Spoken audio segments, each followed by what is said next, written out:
Olá, boa tarde, boa noite. É você ligado na tela da TV Buritis, o canal 7.1, em Itapurá, Mato Grosso. Começa mais uma edição do Agrodebate, o programa que debate o agronegócio todos os dias de segunda a sexta, trazendo informações pertinentes a você aí, ó, da porteira para dentro e da porteira para fora também.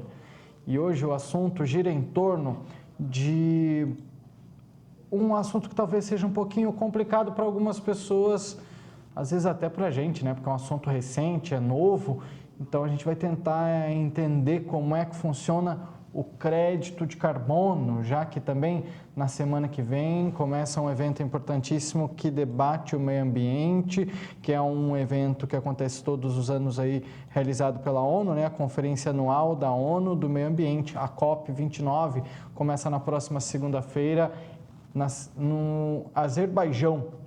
Então, vai debater as finanças climáticas e, claro, que crédito de carbono vai estar na jogada. Então, vamos debater sobre isso.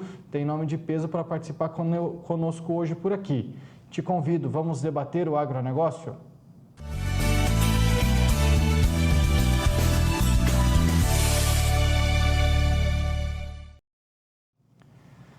Já chamo para entrar nessa conversa minha amiga Daiane Kirnev, especialista em agronegócio. Daiane, às vezes o crédito de carbono, ele já foi visto, eu acho que quem já buscou entender um pouquinho mais e um pouco a mais a fundo nesse assunto, já viu que ele pode ser vilão ou ele pode ser mocinho dessa história. Porque antes o produtor ele se sentia na obrigação. Hoje a gente já discutiu muito aqui dentro do agrodebate que o produtor rural brasileiro ele está muito à frente, ele já faz a sua preservação de maneira natural e vista com bons olhos, o que antes não era visto.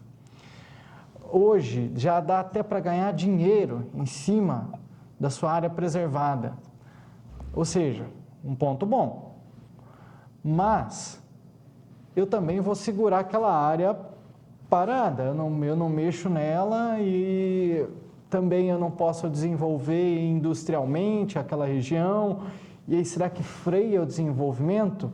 E aí na minha cabeça fica essa, o crédito de carbono é o quê? Ele é o mocinho ou é o vilão da história? Boa noite, seja bem-vinda. Boa noite, Jossan. Boa noite a todos os telespectadores que estão nos assistindo. Jossan, essa é uma pergunta muito boa e que eu me fiz também. Mas eu só vou responder ela depois que eu ouvir a opinião inteira do professor, nosso convidado de hoje. Mas por hora, o que eu posso falar sobre o crédito de carbono é que ele veio para compensar a emissão, né, de gás carbônico que assim, a gente tinha visto que existem países em desenvolvimento ou desenvolvido que estavam com a emissão muito alta. Então, quando teve a reunião, né, que teve o protocolo de Kyoto, já começou a se discutir sobre crédito de carbono. O que é um crédito de carbono? Crédito de carbono basicamente é quem não reduzir ou não emitir até o limite terá que comprar esses créditos de quem não está jogando carbono, está retirando carbono do meio ambiente. O que retira o carbono do meio ambiente? Eu vou falar sucintamente, mas existem várias coisas. Plantas, árvores, florestas, né? O plantio aí pode estar retirando. Então, essas pessoas que estão emitindo ou elas diminuem essa emissão, ou elas precisam comprar para equilibrar o ambiente. Então, bem inicialmentezinho seria basicamente isso, né? Eu até fiz uma comparação com você mais cedo, que parece o crédito da energia solar, né? Quando a gente coloca o sistema de energia solar na nossa casa e emite a mais, a gente fica com um crédito, né? E a intenção é que as pessoas que têm florestas, né, que têm essa disponibilidade de crédito, venda isso para empresas que estão emitindo a mais e não estão conseguindo, né, fazer essa retirada. Mas é um passo lento. Esse assunto já vem sido comentado aqui no Brasil.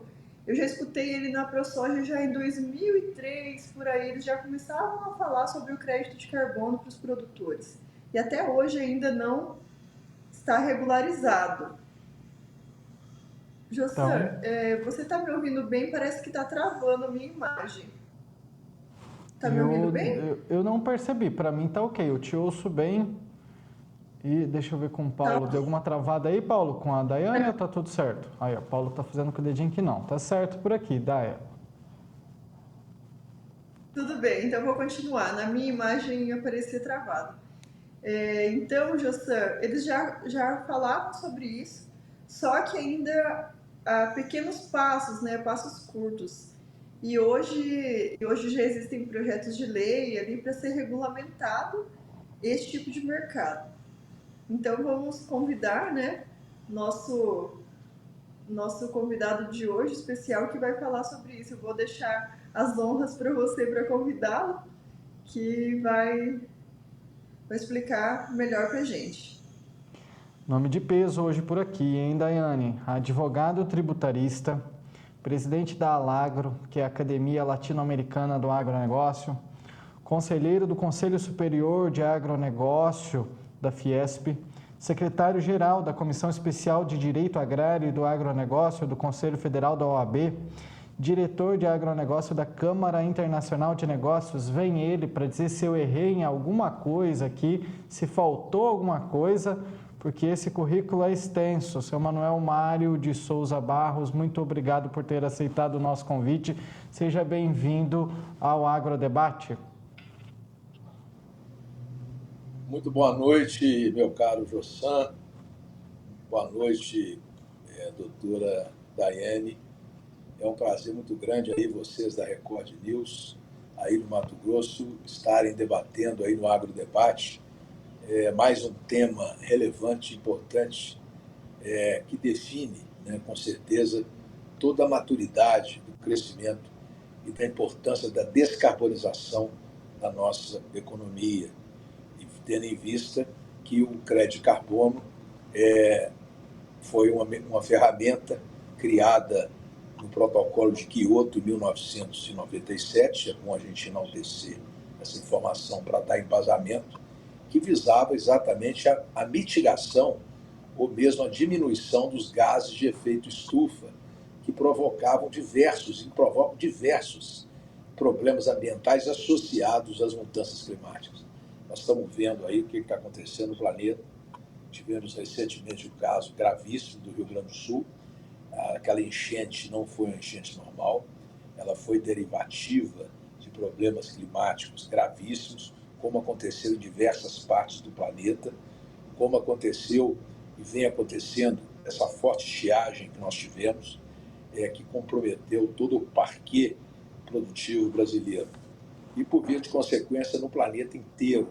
Então é importante que esses créditos de carbono, que essa nova regulamentação que vem aí no Brasil pela PL 182, projeto de lei 182 de 2024, que tramita no Senado da República, já aprovado em 2023 pela Câmara dos Deputados, pela Câmara Baixa e agora regulamentada e com certeza pela Câmara Alta. O ideal que fosse aprovada essa regulamentação antes da COP29, que dar-se-á agora entre os dias 11 e 12 em Baku, no Azerbaijão. Eu entendo que esses créditos fazem... A gente está com ele travando agora. Vamos tentar resolver com o seu Manuel. Ele deu uma travadinha aqui para nós. O Paulo vai tentando, Paulo, ver se resolve esse problema. Mas, Daiane, vai ser realizada, então, como ele estava falando, como o seu Manuel estava falando, começa agora na semana que vem, na segunda-feira, no Azerbaijão, a COP29, que é um evento da ONU que acontece todos os anos para debater o meio ambiente, práticas que melhorem. Mas eu ainda fico na dúvida, porque já é uma pergunta que eu tenho até para ele, que eu gostaria que ele me respondesse. Será que já não... Isso tudo já existia, essa compensação já existia. Será que não é algo que, por enquanto, a gente, Brasil, antes até da gente entrar no ar, né, Daiane, a gente estava até debatendo aqui sobre isso, para os países em desenvolvimento isso é bom, né? Porque aqueles que já são desenvolvidos já ocuparam toda a sua área territorial, não tem mais o que preservar, já foi derrubado, derrubar tudo que tinha para derrubar. E se for reverter tudo isso, por exemplo, o que vai fazer? Vai derrubar uma indústria para construir uma floresta? Então, por isso que existe esse crédito de carbono. Mas e aí, será que para nós é um benefício? Talvez, será que países de fora estão lutando, os países já desenvolvidos não querem, são contra isso? Eu gostaria de explorar isso com o professor para a gente levar esse debate, né, a um nível dessa maneira, mas na tua cabeça também fica uma dúvida, sim, porque isso sempre já existiu. Uns estão fazendo, outros não estão. A gente só está regulamentando, né? Isso, Jussan. É muito pertinente ao assunto essa sua pergunta e é uma dúvida que vem frequente quando a gente começa a estudar sobre o tema. Porque hoje se fala em regulamentar isso para compensar aquelas pessoas que têm uma reserva, né, que tem aquele patrimônio que ele fica inerte ali, que ele não gera renda, que não gera nada. Por exemplo, uma reserva legal, ela tem um sequestro de crédito de carbono. Então, ela está sequestrando o carbono, eles estão ali tendo esse crédito, mas não estão recebendo por isso. Então, também é importante essa regulamentação. Mas agora que o professor voltou, vamos aproveitar a oportunidade para perguntar para ele o que é o crédito de carbono, se ele puder nos explicar também, desde o início, para a gente entrar mais a fundo nesse debate. Tá, vamos lá. Nós tivemos uma queda de energia aqui, mas eu estava dizendo o seguinte, então vamos lá. Esses créditos de carbono, doutora Daiane, eles fazem parte do mecanismo de flexibilização que auxilia os países que possuem metas de redução de emissão de gases poluentes a alcançá-las. Eu pontuei algumas coisas aqui importantes que, para mim, são consideradas a moeda do chamado mercado de carbono. Os créditos de carbono representam a não emissão do dióxido de carbono na atmosfera, dentro de um contexto bem simples. Então, vamos lá. A cada tonelada não emitida, gera-se um crédito de carbono. Não sei se vocês estão me entendendo o raciocínio simétrico. Assim, quando um país consegue reduzir a sua emissão dessa tonelada, que eu te falei que era cada tonelada, ele recebe uma certificação emitida pelo Mecanismo de Desenvolvimento Limpo, chamado MDL. Ou seja, recebe os créditos que estarão disponíveis para serem comercializados com os países para alcançarem as suas metas. Então, essa geração de crédito, segundo a empresa Sustainable Carbon, é realizada à medida que os países se esforçam em projetos e ações que visam esse desenvolvimento sustentável. Você não pode falar hoje nada sem sustentabilidade e, ao mesmo tempo, sem regeneratividade. E o crédito de carbono ele entra nesse contexto também regenerativo, no sentido muito simples, para se evitar o aumento do efeito estufa, que é um grande e grave problema que nós estamos vivendo hoje na humanidade. Nós estamos expedindo mais de 45 bilhões de toneladas de gás carbônico na atmosfera. Isso aí vai levar a um esgotamento e um asfixiamento totalmente da biodiversidade, da água, da preservação do meio ambiente, se isso não for tomado a tempo e se a sociedade não caminhar efetivamente para descarbonizar essa economia, mitigando as suas ações, seja no setor do agronegócio, seja na indústria, seja na mineração. Nós precisamos poluir menos. Por isso que me preocupa muito a eleição agora do presidente americano Donald Trump. O Trump ele tem uma visão analógica, no meu ponto de vista, relacionado às energias limpas. Ele é contra a ESG, vejam vocês. Isso é anacrônico, principalmente vindo de uma das grandes potências do mundo. Pode-se dizer até que os Estados Unidos já perdeu para a China, no meu entendimento, o patamar da maior economia do planeta, mas ainda é uma economia importante. Então, se o presidente americano não vem com um discurso anacrônico, nefasto, isso vai comprometer rigorosamente essa mitigação dos efeitos estufas na atmosfera, que é a descarbonização da economia. Então, eu estou dizendo isso para dizer a vocês que não adianta nada a gente gerar crédito e ter esses empecilhos de ordem política, institucionais, e isso vai, de uma certa forma, impactar e reduzir os projetos, porque nós precisamos de inibir os níveis de desmatamento existentes hoje no planeta, temos que incentivar as campanhas do consumo consciente, nós temos que fortalecer o uso das energias alternativas, entre outros, porque não tem sentido nenhum. A previsão que eu faço é catastrófica. Eu posso afirmar para vocês que até 2070 a Amazônia será reduzida drasticamente, será rigorosamente destruída se não se preservar a biodiversidade dela existente e, principalmente, conter o desmatamento crescente. Nós sabemos hoje que o Brasil tem uma das melhores políticas do mundo no controle de políticas ambientais, de políticas de preservação do meio ambiente. Nós sabemos, doutora Daiane, que o produtor rural, dentro da lei do Código Florestal, ele tem que preservar de 20% a 80% dessas florestas nativas.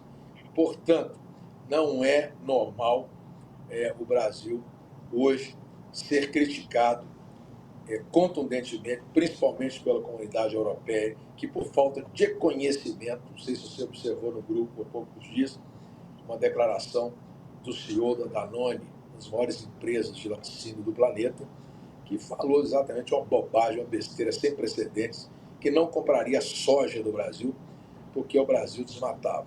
Ou seja, é a segunda vez que a França fala uma bobagem dessa e que me admira muito ter ninguém para responder à altura uma impropriedade dessa e uma falta total de conhecimento. Porque a partir do momento que a Danone, que tem plantas no Brasil, o CEO fala uma besteira dessa, que não vai comprar soja, porque estaria desrespeitando a lei de desmatamento da comunidade europeia, ora bolas, ela nem existe ainda, ela não foi nem votada.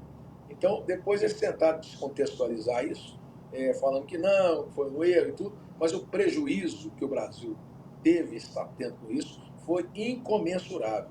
Ou seja, tivemos proporções dramáticas, um prejuízo gigantesco. No mesmo dia da declaração, a soja, no mercado de Chicago. E quem perdeu com isso? O Brasil.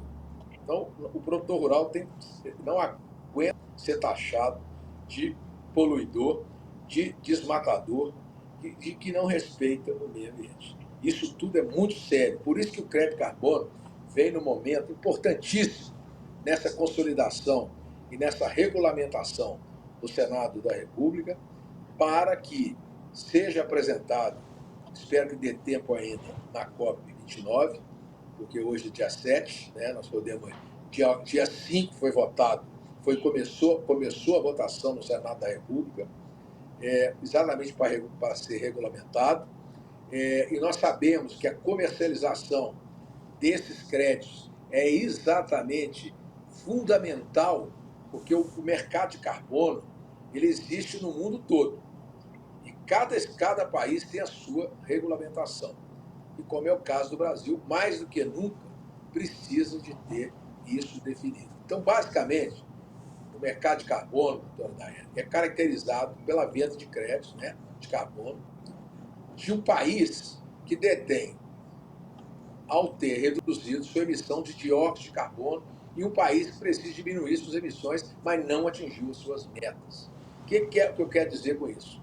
Essa comercialização é feita segundo os modos do MDL, que é o organismo que regula isso, flexibiliza esses mecanismos e respeita o acordo de Kyoto, como eu falei anteriormente, e faz essa posição multilateral e bilateral entre os países, né? Agora, falando o que é o modo unilateral, corresponde a um projeto por parte de um país em desenvolvimento e seu próximo território, o seu próprio território, melhor dizendo. Tal projeto auxilia na redução da emissão desse dióxido de carbono e, então, gera créditos que podem ser comercializados no mercado de carbono nessa modalidade que eu falei, dessa comercialização de uma maneira efetiva, né? Então, quer dizer, o valor do crédito de carbono ele é estipulado pelo país que desenvolveu o projeto do seu território. O modo bilateral já corresponde ao desenvolvimento de projetos realizados em países onde desenvolve o território, um país que seja um país hospedeiro, por exemplo. Então, o dióxido não emitido gera créditos no país que implementou o projeto. Nessa modalidade, os valores de mercado são decididos pelo país industrializado que implementou o projeto. E no modo multilateral, que eu fiz até anotei aqui, que acho importante ressaltar também aqui, que corresponde aos projetos implementados e financiados com fundos internacionais, que também é importante saber que existe essa possibilidade de o mercado investir e criar fundos de investimento para ampliar pela magnitude disso aí. Por que eu estou dizendo? O mercado vai movimentar milhões e milhões de dólares. Podemos dizer bilhões de dólares. Eu costumo dizer que esse mercado é tão grande que isso aí, a própria Point Carbon, que é a entidade financeira que cuida disso, deu já informações lá desde 2007, não sei se 2008, não falo a memória, na Bolsa de Mercadorias de Futuro, já fazendo uma analogia que isso acontecer. Então, as bolsas de crédito dos mercados no Brasil, chamada Bolsa de Mercadorias, na América do Norte, Chicago, o Climate Exchange, também na Europa, e o Europa Union Emission Trade Chain. Importantíssimas empresas que fizeram, já alegaram que no futuro próximo nós teríamos esses mercados dentro dessas bolsas de mercado futuro. Bom, então vamos lá, aproveitando o embalo aqui, se vocês me permitirem, falar quais são as vantagens e as desvantagens dessa aquisição de crédito carbono. Do meu ponto de vista, a primeira vantagem do crédito carbono é que eles representam a não emissão de toneladas de carbono na atmosfera, né, como eu disse antes, sendo, portanto, a representação de uma ação de preservação do meio ambiente e da biodiversidade. Por outro lado, a criação desses créditos visa auxiliar também países que não conseguem reduzir as suas emissões de uma maneira forte e é considerada uma maneira para alcançar essas metas, né? E, ao mesmo tempo, pelas dificuldades, né, vamos dizer, os países hospedeiros, né, desses projetos sustentáveis. Eles, como eu disse antes, eles não bastam ser somente sustentáveis, eles têm que ser regenerativos também. Eles não podem se falar em nenhum projeto sustentável sem a posição regenerativa, que é para você fazer o reaproveitamento disso. Então, os países hospedeiros que desses projetos sustentáveis beneficiam tanto a realização dessas ações, visto as dificuldades para se encontrar de implementá-los e o impulso que a economia recebe quando elas vendem esse crédito para outros países. Então, nessa linha, eu falo das vantagens. Agora, falo também das desvantagens que a gente tem que entender. As desvantagens,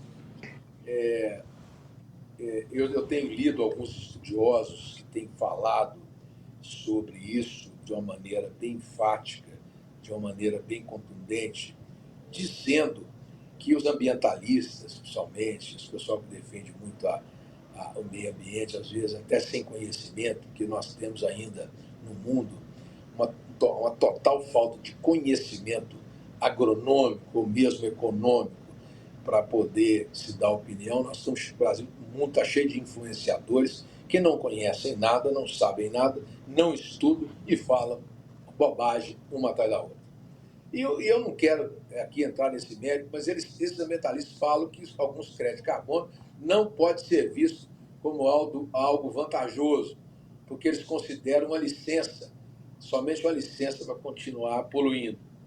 O mercado de carbono, por sua vez, ele movimenta a economia de todos os países e ele pode ser super valorizado. Agora, essa aí, falando em supervalorização da economia, e aí eu acho que pode prejudicar países em desenvolvimento, já que esses não detêm as tecnologias suficientes para implementar projetos dessa natureza, pelas razões que eu já falei anteriormente, por falta de tecnologia, por falta de conhecimento, etc, etc. Para implementar realmente projetos que reduzam efetivamente essas emissões. Sendo assim, o aumento exacerbado desses valores de crédito vai impossibilitar dele ser adquirido, exatamente por essas situações. Por isso que é importante voltar lá no protocolo de Quioto, que define e definiu o que seriam esses créditos de carbono em 1997, foi realizado no Japão, né? É um tratado internacional, isso tem a ver com o planeta, não tem a ver só com os países envolvidos. É um resultado de diversos eventos que discutiram essas questões climáticas, como a Convenção Quadro das Nações Unidas sobre a Mudança do Clima, em 1992, no Rio de Janeiro, e representa um compromisso das nações com as questões ambientais, principalmente aquelas com agravamento do efeito estufa, como eu disse anteriormente. Nós não podemos desmerecer a existência desse tratado. Ele está associado, meu caro Jossan, meus telespectadores da TV Record News, doutora Daiane, ele está associado diretamente ao setor produtivo e à indústria produtiva. E essa inserção dessas novas tecnologias que eu estou dizendo, elas são capazes, significativamente, de aumentar a produção e, consequentemente, dar início a uma nova era de consumo, que vai ao encontro da necessidade de se consumir melhor. Então, o consumo consciente, hoje também no planeta, com alimentos mais saudáveis, com mais nutrientes, com menos defensivos, com menos agrotóxicos, é o que essa geração está exigindo, inclusive, uma mudança das indústrias, para melhorar, inclusive, a produção desses efeitos de gases de estufas. Então, esse protocolo de Quioto, que somente entrou em vigor em 2005, porque apesar de ter sido criado em 97, ele só foi porque, devido a dificuldades apresentadas pela maioria dos países em ratificá-lo por diversas questões, estabeleceu metas com esses níveis que fossem reduzidos, comparáveis aos níveis observados na década de 90 ou mesmo a partir de 1990. O acordo apresentou metas diferentes, houve muita discussão em relação à indústria, em relação ao que era desenvolvimento, o que não era. Isso retardou um pouco e levou a gente a essa catástrofe que nós estamos vivendo, climática gigantesca no planeta. Eu costumo até dizer que esse problema climático no mundo, ele se retardou muito. E se você for lá no livro de Apocalipse e lembrar dos 4 cavaleiros do Apocalipse, do Apocalipse moderno, nós vamos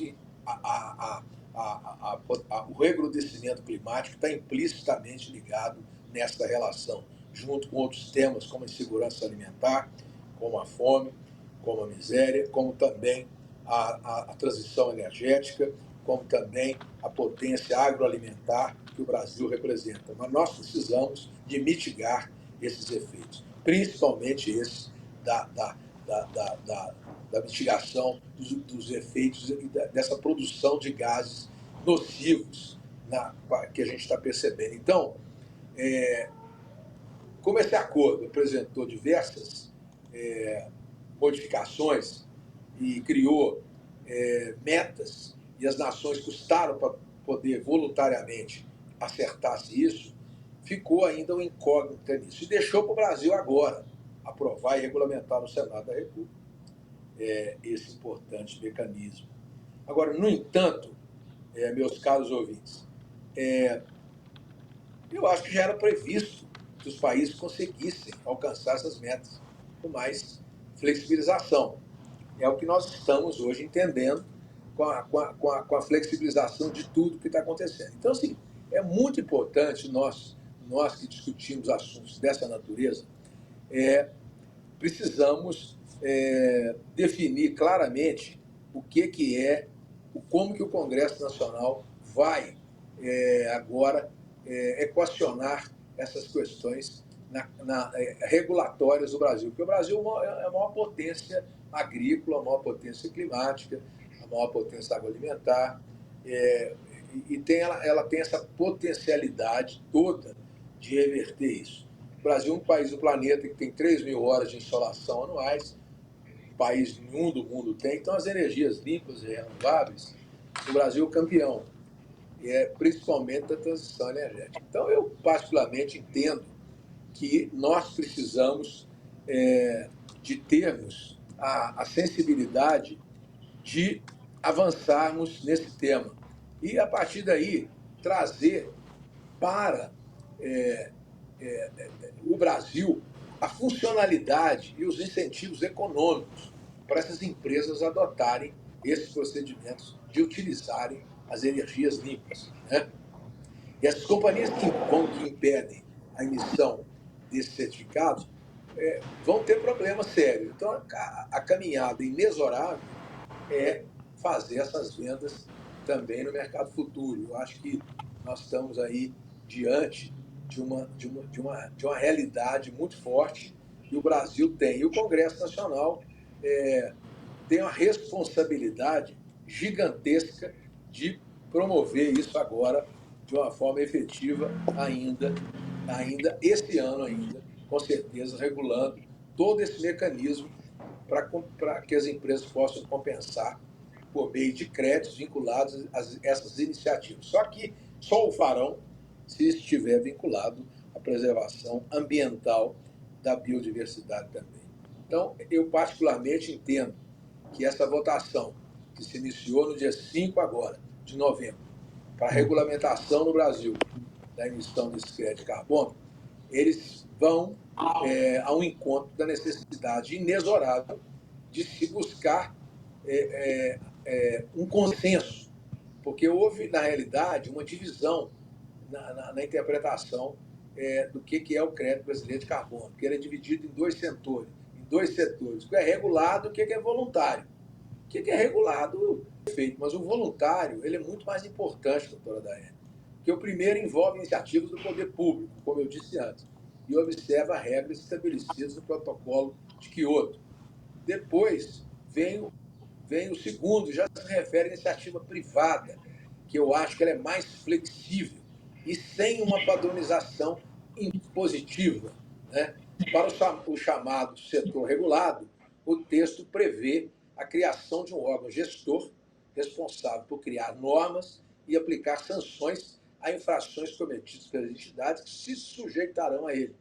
Será o caso das próprias iniciativas governamental e de organizações que emitirem mais de 10.000 toneladas de dióxido de carbono, ou seja, equivalente a CO2 equi por ano.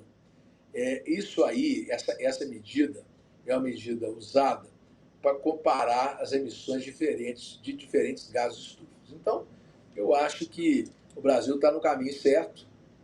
Há um incentivo gigante para que as organizações que estão sujeitas a esses marcos regulatórios, ou principalmente ao marco regulatório, eles têm que fornecer, no meu entendimento, até como jurista, um plano de monitoramento e um relatório consistente de atividades para que o setor do agronegócio no entanto, não seja atingido pelo projeto de uma maneira equivocada e de uma maneira injusta. Por isso que a segurança jurídica agora é fundamental e o Poder Judiciário, juntamente com o Poder Legislativo e com o Poder Executivo, tem que andar afinados. Nós não podemos mais o Brasil não pode mais conviver com as imposições, com disputas sem consistência entre poderes. E isso tem prejudicado a nossa economia e tem prejudicado a nossa democracia. Esse é o meu ponto de vista relacionado a esse tema tão relevante da emissão de certificados de crédito carbono. Agora, seu Manuel, uma pergunta que eu tenho para o senhor falou sobre a grandiosidade desse negócio. E antes eu até estava falando com a Daiane, a gente estava debatendo, conversando sobre esse assunto. Fazendo uma análise, o monóxido de carbono ele está aí, ele está sendo emitido. Tá bom, isso sempre existiu. Agora que está sendo discutido, aliás, já está sendo discutido há um tempo, agora que aqui no Brasil a gente está regulamentando, caminhando para regulamentar um negócio como esse. A gente chegou a discutir que isso é de interesse de países em desenvolvimento, porque na teoria, quando a gente analisa, os países que já são desenvolvidos, eles já ocuparam a sua área territorial, não tem área para preservar, então eles precisam comprar esse crédito. Na teoria seria essa linha de pensamento, né? Mas a minha pergunta é, aqui, para quem que interessa? São justamente para esses países em desenvolvimento, como o Brasil, por exemplo, e a gente já conhece essa guerra comercial entre dos maiores produtores de commodities, que somos nós, os brasileiros, os americanos, contra uma política até protecionista europeia de buscar pelo verde. Parece que sempre há um empecilho, porque o Brasil precisa preservar aqui, o Brasil precisa fazer isso, precisa fazer aquilo. Parece que sempre tem um empecilho. Será que com essa regulamentação também não vai gerar uma nova guerra, um novo tipo de briga? Porque é o Brasil querendo vender esse monóxido de carbono e, em contrapartida, será que os países já desenvolvidos também não encontrarão empecilhos, ou seja, no valor, ou em algum outro ponto para que atrapalhe essa comercialização desses créditos de carbono? Muito boa sua pergunta, Jossan. Ela vai ao encontro da necessidade que eu te falei anteriormente. Os créditos de carbono, como eu falei, os seus impactos no mercado global, eles são inexoráveis, né? E principalmente no que se refere aos impactos econômicos e socioambientais. Então, esses países hoje, no cômputo global, no cômputo maior, eu falei das vantagens, falei das desvantagens, mas eu falei da necessidade intrínseca desses países absorverem esses créditos, exatamente até mesmo aqueles chamados países subdesenvolvidos, que eu acho que é das maiores metas do crédito carbono é atingir os países em subdesenvolvimento. Por quê? Porque está concentrado ali os maiores níveis de poluição. Eu não quero aqui entrar em discutir aspectos, por exemplo, como a Arábia Saudita, por exemplo. Nós não vamos ter uma Arábia Saudita deixando de produzir energia fóssil. Ela vai continuar, porque ali é um dos maiores produtores de petróleo do mundo e aonde está a sua economia baseada no petróleo, baseada no carvão, baseada na energia fóssil. Então, essa migração para a energia limpa, ela é muito difícil. E eu agora estou me referindo a países desenvolvidos. E os países que são subdesenvolvidos, como é que ficaria? E a origem desses créditos carbonos, como é que eles seriam feitos dentro desse contexto? Como é que ele seria absorvido? Eu me recordo que em 1992, no Rio de Janeiro, teve uma convenção das Nações Unidas, está no Rio de Janeiro, que eles fizeram exatamente analisando o o que seria uma criação futura desses impactos dentro desse conceito que você falou de como seria a adaptação desses projetos. Eu sei que 5 anos depois avançou-se essa plataforma do Plano de Kyoto, que melhorou, mostrando o que poderia ser realmente, de fato, esse crédito de carbono gerado, né? Como que isso poderia fazer, né? Então, quando você fala nisso, você imagina uma série de situações. Então, assim, eu particularmente entendo que a economia global ela vem num passo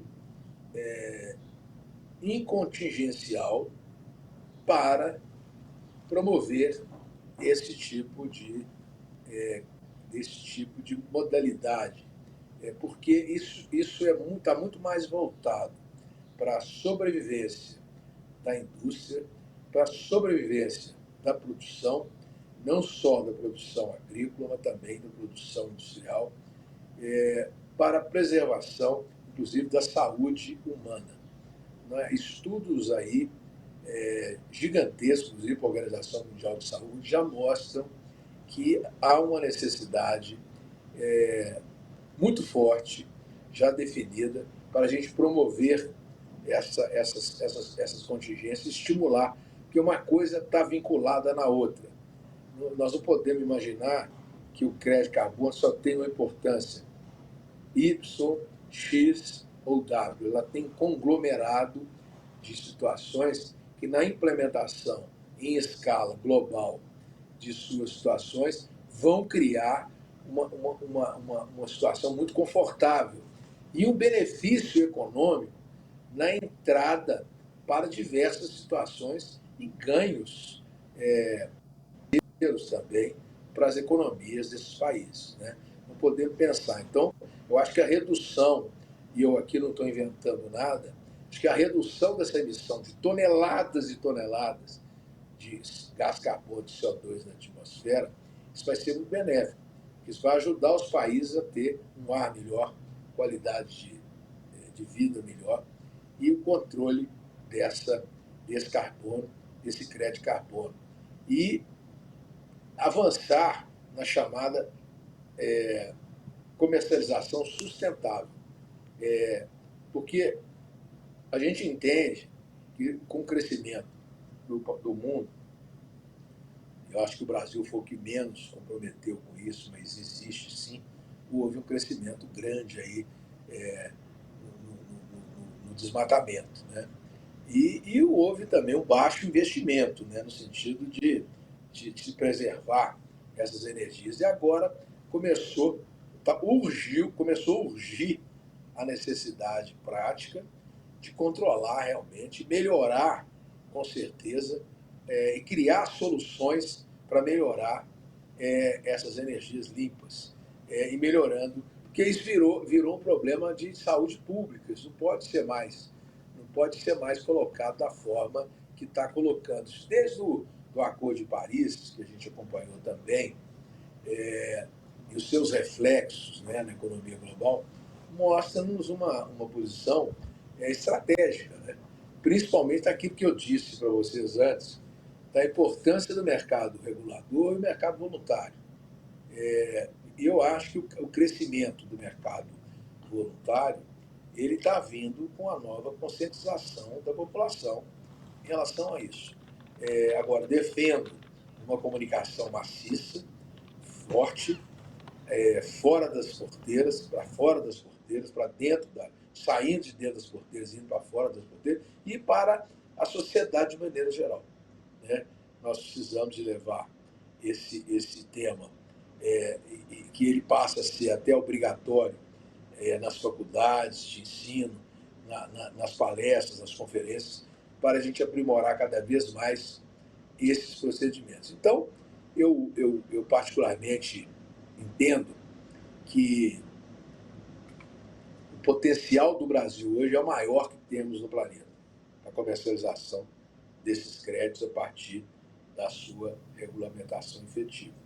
E os países interessados nisso, a começar inclusive pelos países que integram América Latina, e nós da Alagro, da Academia Latino-Americana do Agronegócio, temos feito um trabalho com esses 20 países, indiretamente ainda, através da FAO, através até mesmo do Mercosul, no sentido de restabelecer esse importante instrumento que nós temos hoje aí de comércio internacional, quebrando paradigmas também, para ver uma unificação de políticas públicas que atendam exatamente as exigências impostas, vamos dizer, planetárias, né? Porque isso são questões planetárias, não é questão somente do Brasil.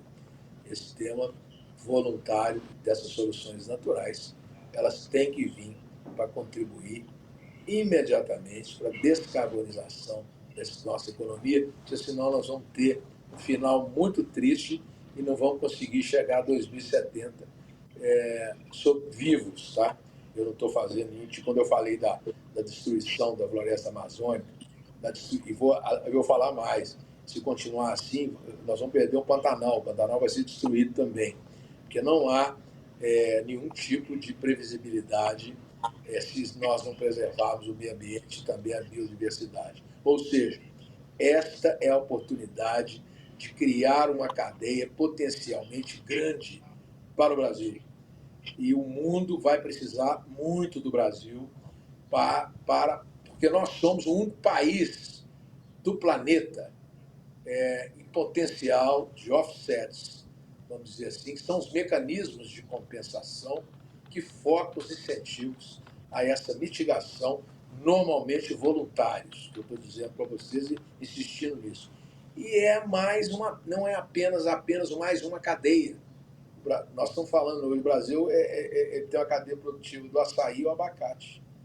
Nós somos o maior país de produção agrícola do planeta, com clima tropical que desenvolve isso. Então, em várias outras cadeias, nós temos vantagens estruturais.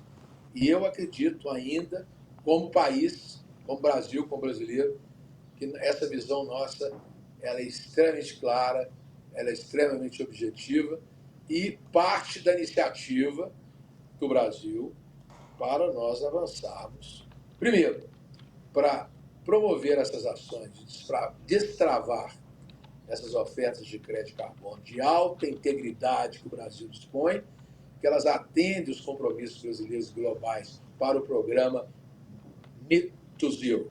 Nós já começamos em Minas Gerais o programa Race to Zero, pioneiramente no primeiro governo do governador, no mandato do governador Romeu Zema, em 2021, programa que foi inclusive reconhecido pela ONU como o único país do hemisfério sul, o único estado que integra o país Brasil a desenvolver programas técnicos desenvolvidos pela Fundação João Pinheiro e ganhou um prêmio, inclusive, na ONU, ano retrasado, e poucas pessoas sabem disso, a desenvolver programas de mitigação da emissão de gases estufas. Então, promover e destravar as ofertas de crédito e chegar no programa Net to Zero, do Race to Zero para o Net to Zero, facilitar o acesso e o conhecimento para o mercado para os compradores, nós temos que levar essa informação para quem vai comprar, e tornar-se um think tank no que contribua ativamente para a discussão internacional que apoie o estabelecimento da regulamentação local. Nós temos várias empresas no Brasil que estão caminhando para esse biocombustível verde, que foi aprovado agora recentemente também pelo Congresso Nacional, inclusive pelo Senado Nacional, de autoria do deputado federal Arnaldo Jardim, que com certeza é chamado o biocombustível do futuro, caminhando para a energia verde, movida pelo hidrogênio verde e pelo etanol, né, deixando o carro elétrico para trás. Nós sabemos que o carro elétrico foi já lançado no Brasil, já no mundo, 3 vezes consecutivas, inclusive antes do mercado do motor a combustão, e não deu certo. E foi relançado agora e não deu certo de novo. Por causa de uma bateria pesada, poluente, que não leva ninguém a lugar nenhum. Costumo dizer que a indústria chinesa está enchendo o Brasil de carro elétrico. Eu estou vendo vários amigos meus que têm negócio de plugar o carro na tomada. A partir do momento que você pluga o carro na tomada, você está contribuindo nada para o meio ambiente. Muito pelo contrário, Você está comprometendo o meio ambiente. E a China está querendo entupir o Brasil de carro elétrico com todo respeito à população, está entrando nessa fria de comprar carro elétrico. Carro elétrico é um carro que tem vida curta, é um carro que não tem durabilidade e uma bateria pesada, não tem garantia. Aí vem o chinês, não, te dou a garantia de 10 anos. Depois de 10 anos, você tem que jogar o carro no lixo, porque não tem valor, vai ter valor nenhum. O carro elétrico está fadado a ser jogado no lixo. Vou dar um exemplo para vocês, e eu não estou inventando nada. As locadoras, principais locadoras de carro, inclusive da Tesla nos Estados Unidos, devolveram esses carros para as empresas pelo custo altíssimo da manutenção. E vou dar uma dica para vocês. Com todo respeito ao Elon Musk, com todo respeito às tecnologias de futuro, mas ele hoje, o sujeito que compra um Tesla, que é um carro altamente inteligente, você vê, eu tive há pouco tempo na Flórida, nos Estados Unidos, e aluguei um Tesla. E fui para Orlando, apertei um botão e foi sozinho. Não precisei nem de botar a mão no volante. Dei um comando para ele sair da garagem, ele foi e me buscou na porta de casa e pronto. Mas a tecnologia está muito bem. Mas em relação à manutenção? Pois bem, a Tesla tem um app, o Jasso, telespectadores e doutora Daiane, que resolve 98% quando você entra no aplicativo, vai resolver o problema do carro. Só que tem 2% que você não resolve nem aqui nem na China. Não tem como resolver, você tem que pegar o carro e jogar no lixo. A manutenção caríssima, uma bateria cara. Tanto que em Minas Gerais temos grandes produtores de lítio hoje do planeta e é exportado para a China. Você vê como que nós estamos vivendo uma era totalmente cega em relação ao carro elétrico. O carro elétrico já nasceu morto. Eu afirmo isso pelo conhecimento que eu tenho na ciência e na pesquisa e na atualidade. Não estou aqui denegrindo ninguém, não estou aqui falando mal de marca A ou marca B, mas isso não funcionou nem na China e nem funcionou no primeiro mundo. Isso está sendo julgado e empurrado para os países subdesenvolvidos. Infelizmente, o Brasil caiu nessa conversa. Então, fiz essa analogia ao carro elétrico, porque o carro elétrico já deixou de ser sustentável há muito tempo. Plugou na parede, não tem sustentabilidade. Esse é o grande problema. Nem deixou de ser, né? Ele nunca foi, então, né? Nunca foi. Nunca foi. Tecnologias, carros belíssimos, designs belíssimos, mas em termos de sustentabilidade, nenhuma. Lamentavelmente, eu afirmo isso com o conhecimento que eu tenho em primeira mão para vocês aí, que eu estou afirmando a realidade. Podem ser aqueles que não vão acreditar em mim, mas eu sou estudioso em ciência, inclusive hoje, da China. Eu estudo a China como poucas pessoas têm feito, assim, de uma maneira vigorosa, e eu estou vendo que a China hoje é uma das maiores economias do planeta, em ciência, educação e tecnologia, mas ainda querer empurrar esse tipo de coisa, como é o carro elétrico, para o planeta. E isso aí é coisa de país rico que ganhar dinheiro fácil. Eu não compraria, em hipótese nenhuma, um carro elétrico. Eu esperaria o carro híbrido que está vindo aí. Aliás, a Honda já desenvolveu o primeiro modelo híbrido movido a hidrogênio verde, etanol de milho, que é muito mais sustentável do que o etanol de cana-de-açúcar. Aliás, os Estados Unidos já usavam etanol de milho há muito tempo. O Brasil que agora descobriu o etanol de milho. Então, eu defendo isso aí, em economia, em qualidade, em durabilidade do veículo.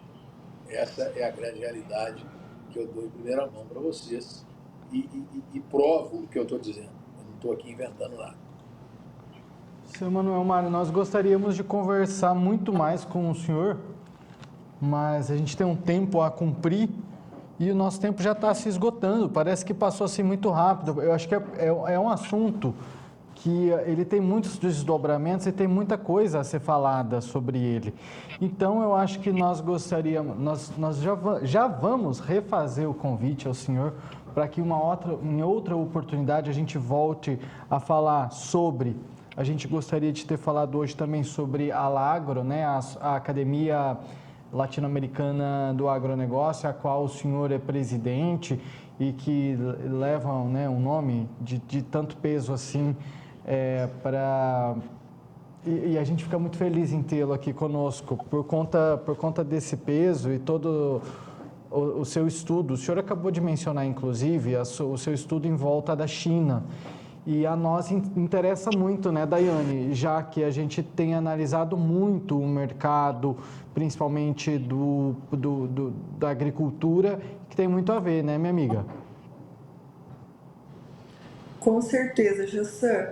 O mercado internacional ele influencia diretamente no Brasil, na nossa economia, e principalmente o mercado da China, que é o nosso principal consumidor, né? Então, esses movimentos, eles precisam ser estudados para a gente entender essa dinâmica toda. E aí, já vai ficar o convite para o professor Manuel Mário e o agradecimento hoje pelo programa que o senhor nos deu uma aula preciosíssima que o tempo voou aqui pra gente, né? Ainda ficaram perguntas pra gente fazer e gostaria de te convidar para a gente fazer a continuidade, a etapa 2 do programa sobre crédito de carbono. Também vou falar um pouco sobre a Alagro e outros assuntos da China. Perfeitamente, doutor Daiane, é um prazer muito grande estar participando desse programa, líder em audiência, tenho certeza aí, comandadas pelo Jossan. Aos telespectadores, meu agradecimento pela atenção, pela gentileza de estar ouvindo a gente. Nós falamos aí importante desse marco regulatório do crédito de carbono no Brasil. Tenho certeza que nós podemos falar realmente de outros assuntos importantes, inclusive da China, né? Lembrando que, relacionado à China, Napoleão, só essa frase para uma reflexão, viu, Jossan? Napoleão Bonaparte, em 1815, ele logo perdeu a batalha de Waterloo, ele levantou a mão esquerda e falou assim: nós precisamos de fazer um brinde na derrota e na vitória. E sempre com a mão esquerda, que é a mão do coração. O que ele queria dizer? Né? Queria dizer que ele perdeu, mas o mundo continua avançando. E fez uma alusão, nesse momento, quando ele fez esse brinde, à China, dizendo o seguinte, que a China era um gigante adormecido e que o dia que a China acordasse, o mundo iria tremer. E a analogia que eu faço para vocês é o seguinte: a China acordou, e agora? Essa é a reflexão para a gente falar com vocês no próximo programa também. Forte abraço, obrigado a você, Jossan, obrigado aos telespectadores pela audiência, obrigado, doutor Daiane. Tamo junto. Tá combinado, a gente só vai ver a agenda, mas eu acho que na semana que vem o senhor já retorna, se tiver disponibilidade, viu, hein? Nome de peso do homem do agro, Manuel Mário de Souza Barros, advogado tributarista, presidente da Alagro, que é a Academia Latino-Americana do Agronegócio, conselheiro do Conselho Superior do Agronegócio, da Fiesp, secretário-geral da Comissão Especial de Direito Agrário e do Agronegócio do Conselho Federal da OAB e diretor de agronegócio da Câmara Internacional de Negócios. Obrigado mais uma vez, Manuel Mário de Souza Barros. Daiane, semana que vem vamos agilizar aí, hein, com ele. Com certeza, Jossan, ele que é um nome que está em muitos movimentos, né, que faz parte de grandes instituições. Já vamos deixar agendado aí a nossa parte 2 aí com mais perguntas, com dúvidas, né, que também ficam aí sobre o crédito de carbono. Na verdade, como é um movimento que está acontecendo, geram muitas dúvidas e conforme a gente vai conversando, vão surgindo, né, novas dúvidas e a gente precisa de mais informações também para a população ficar antenada aí no assunto. Então, bom final de semana para você, obrigado por hoje. Na semana que vem a gente está junto de novo. Bom final de semana, beijos até segunda-feira. A você ligado na tela da TV Buritis, muito obrigado pela sua companhia. Você fica agora com as informações do Brasil e do mundo no Jornal da Record e a gente se vê na próxima segunda-feira. Tchau!